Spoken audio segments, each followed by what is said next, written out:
Then the first mark appeared.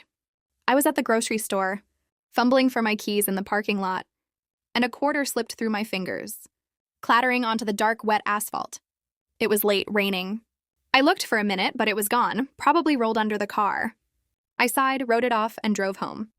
When I got to my apartment and emptied my pockets onto the dresser, there it was, sitting right in the center of the pile of my keys and wallet.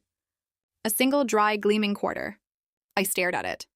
It was impossible. My pockets had been empty. But my grieving mind immediately supplied a dozen rational explanations. I must have had another one. I must have picked it up without realizing it. I dismissed it, but a tiny, cold seed of unease had been planted. A coin returned. A week later, the second mark. I was walking home from work, taking my usual route past an old, decommissioned church. As I passed its silent stone bell tower, I heard it. A single, clear, resonant bong of a great bell, echoing through the quiet afternoon air. I looked up. The tower was still. The great bell was motionless. No birds flew out.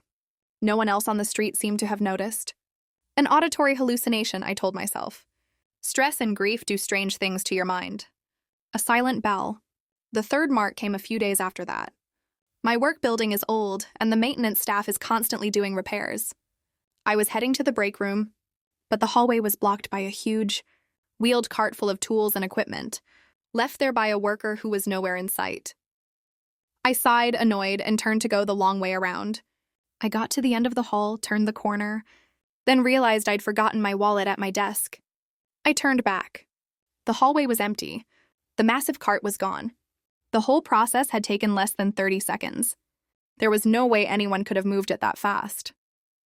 It had just vanished. A path cleared. I wasn't just uneasy anymore. I was starting to get scared.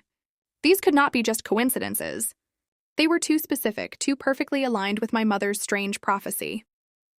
I started to feel like I was a character in a story that someone else was writing. And I started to feel like I was being watched. It was a constant, low-grade, prickling sensation on the back of my neck.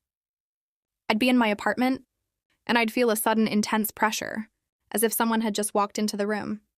I'd spin around, my heart pounding, but there was never anyone there. I started seeing things too. Flickers of movement at the very edge of my vision. A shadow in a doorway that was a little too tall, a little too dark. When I'd turn to look, it would be gone. Mark number 4 happened a week later. I was clumsy with grief, not paying attention. I was walking down the stairs to my apartment's lobby. I missed a step and I pitched forward. How many ed this?